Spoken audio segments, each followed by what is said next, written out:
আফগানিস্তানের বিপক্ষে ম্যাচ ও সিরিজ হারল বাংলাদেশ। শারজার মাঠে শিশির পড়াকে দুষলেন মেহেদী মিরাজ।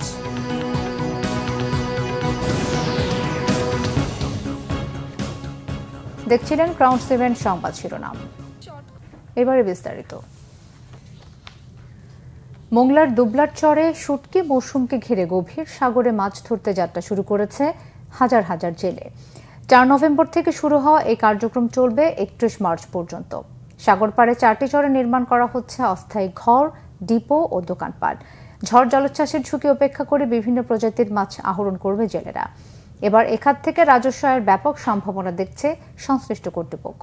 মোংলা প্রতিনিধি জসিম উদ্দিনের তথ্য ছবিতে ডেস্ক রিপোর্ট। জাল, দড়ি, নৌকা, ট্রলার সহ প্রয়োজনীয় সরঞ্জাম নিয়ে গভীর সাগরে যাচ্ছে জেলেরা। শুটকি প্রক্রিয়াকরণ মৌসুম শুরু হওয়ায় এমন আয়োজন।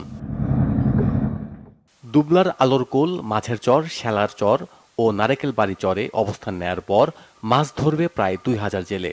তবে সাগরের জলদস্যুদের উৎপাত না থাকলেও আছে ঝড় জলোচ্ছ্বাসের কারণে প্রাণহানির ঝুঁকি। 15-20 লক্ষ টাকা আমাকে ঋণ করে দিতে সরকারের কাছে। আমরা যাতে নিরাপত্তা হবে জালটাল বাতি পারি, কোনো লোকজনের ক্ষয়ক্ষতি না হয় সেই কাজে আমাকে সরকার আমাকে এবারে খেয়াল রাখবে। সাগরে ঝুঁকিপূর্ণ জায়গা, বুঝছেন, বন্যার সমস্যা, ও জায়গায় সাইক্লোনও নাই, ডাক্তারের সমস্যা, চিকিৎসার সমস্যা, মানে লবণ পানি খাতে হয়, পানির সমস্যা। চরে শুকনো করে সেই মাছটা আবার কেন ট্রান্সফার করে আমাদের দুঃখের কাহিনীর কষ্টের মাঝে এগুলো মাছ মারতে হয়। ব্যবসা করতে মনে করেন ইনকাম পাতি ভালো না, সংসার চলে না। সমুদ্রে যাচ্ছি মনে করেন কিছু টাকা দিয়েছে, সেই টাকা চাল ডালে কিনেছি আমি সাগরে যাচ্ছি। আমি সরকার একটা অনুরোধ করবো, ওই জায়গায় একটা অস্থায়ী হাসপাতাল যেন করে 5 মাসের জন্য। জেলেদের থাকা ও শুটকির সংরক্ষণের জন্য 1300টি ঘর, 63টি ডিপো ও 96টি দোকান ঘর স্থাপনের অনুমতি দিয়েছে বন বিভাগ। আপনার যে আমাদের যেই গতবার রাজস্ব আদায় হয়েছে প্রায় 6.5 কোটি টাকার মতো, এবারও টার্গেট আছে আমাদের 6.5 থেকে 7 কোটি টাকা রাজস্ব আদায় হবে বলে আমরা আশা করি। আবহাওয়া অনুকূলে থাকলে এবার ভালো লাভের স্বপ্ন বুনছে জেলেরা। Bangla vision news desk. নবনিযুক্ত উপদেষ্টাদের নিয়োগ বাতিল চায় বৈষম্য বিরোধী আন্দোলনের শিক্ষার্থীরা। তাদের অভিযোগ, ছাত্রদের রক্তের উপর দাঁড়িয়ে আওয়ামী ফ্যাসিবাদদের পুনর্বাসন করা হচ্ছে। সোমবার বিকালে রাজু ভাস্কর্যের সামনে জড়ো হন ঢাকা বিশ্ববিদ্যালয়ের শিক্ষার্থীরা। সমাবেশ থেকে নবনিযুক্ত উপদেষ্টা মোস্তফা সরোয়ার ফারুকী, বশির উদ্দিন, মাহফুজ আলমের নিয়োগ বাতিলের দাবি তোলা হয়। সেই সাথে দেশের জন্য তাদের অবদান নিয়েও প্রশ্ন করেন শিক্ষার্থীরা। ছাত্র জনতার অভ্যুত্থানের সাথে মশকরা করা হচ্ছে অভিযোগ করে সমন্বয়ক হাসনাত আবদুল্লাহ বলেন, নতুন উপদেষ্টা হিসেবে নিয়োগ দেওয়া ব্যক্তিদের গত 15 বছরের ভূমিকা প্রশ্নবিদ্ধ। সরকারকে নিরাপত্তা দিতে শিক্ষার্থীরা বারবার রাস্তায় নামবে না। উপদেষ্টা নিয়োগের ক্ষেত্রে এনজিও এবং চট্টগ্রামের আধিক্য থেকে সরে এসে যোগ্যদের সুযোগ দেওয়া না হলে আন্দোলন চালিয়ে যাওয়ার হুঁশিয়ারিও দিয়েছে শিক্ষার্থীরা। বিএনপির স্থায়ী কমিটির সদস্য অবসরপ্রাপ্ত মেজর হাফিজ উদ্দিন আহমেদ বলেছেন, বর্তমান সরকারের উচিত যত দ্রুত সম্ভব নির্বাচন বিষয়ে সংস্কার শেষ করে নির্বাচন দেয়া, এরপর বাকি সংস্কার করবে পরবর্তী নির্বাচিত সরকার। এদিকে অভ্যুত্থানের পর এখন নির্বাচনের ব্যবস্থা করে জনগণের প্রত্যাশা পূরণের আহ্বান জানিয়েছেন স্থায়ী কমিটির আরেক সদস্য ডক্টর আব্দুল মঈন খান। কিন্তু দেখা গেল যে যায় লঙ্কায় সেই হয় রাবণ। তারা দীর্ঘদিন 10-20 বছর ক্ষমতায় থাকতে চায়।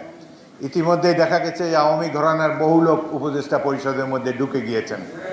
অতি অল্প সময়ের মধ্যে নির্বাচনী সংস্কার করে নির্বাচন দেন, বাকি সংস্কার করবে নির্বাচিত প্রতিনিধিরা। জনগণের মুখের ভাষা তো নির্বাচিত প্রতিনিধি, সেই নির্বাচনে আপনারা অংশগ্রহণ করেন। ছাত্ররা অংশগ্রহণ করতে পারে, তাদের যে নাগরিক পার্টি আছে তারাও অংশগ্রহণ করতে পারে, অন্য কোনো দলকে সমর্থন দিতে পারে। আমরা সবাই জনগণের সামনে উপস্থিত হব আমাদের নিজ নিজ ম্যানিফেস্টো নিয়ে। জনগণ যাদেরকে পছন্দ করবে, যাদেরকে যোগ্য মনে করবে দেশ পরিচালনার জন্য, তাদেরকে নির্বাচিত করবে। বিএনপিকে ভোট দিতে হবে এমন কথা তো আমরা বলি না। আমরা একটা সুষ্ঠু নির্বাচন চাই।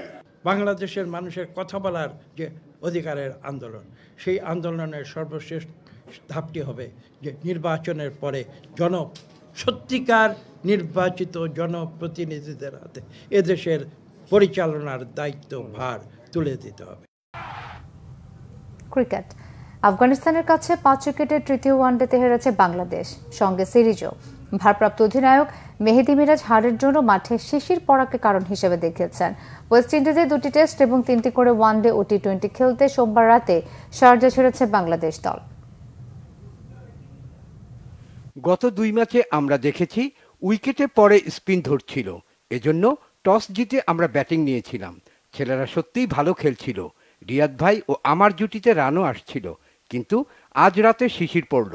উইকেট পরের দিকে ব্যাটিংয়ের জন্য সহজ হয়ে গেল। গুরবাজ ও আজমাতুল্লাহ অবিশ্বাস্য খেলেছে, তাদের কৃতিত্ব দিতেই হয়। সমস্যা হলো আমরা মাঝের ওভারগুলোতে উইকেট নিতে পারিনি। উইকেট নিতে পারলে আমরা ঘুরে দাঁড়াতে পারতাম। অভিষেকে নাহিদ রানা ভালো বোলিং করেছে, 2টি উইকেট নিয়েছে। আমার মনে হয় কিছু অর্জন আমাদের আছে। লম্বা সময় পর শারজাতে আমরা ওয়ানডে খেললাম। প্রথম ম্যাচে হারের পর আমরা ঘুরে দাঁড়িয়েছিলাম। আরেকটি সফর এগিয়ে আসছে। আজ রাতেই ওয়েস্ট ইন্ডিজ যাচ্ছি আমরা। এই ছিল এখনকার মতো। পরের সংবাদ বেলা 2টা। এর আগে একটা রয়েছে নিউজ টপ 10 দেখার আমন্ত্রণ রইল। এছাড়া বাংলা ভিশন সংবাদ ও সংবাদ সংশ্লিষ্ট অনুষ্ঠান দেখতে ভিজিট করুন www.bvnews24.com ও facebook.com/banglavisionnews এবং সাবস্ক্রাইব করুন youtube.com/banglavisionnews। ধন্যবাদ।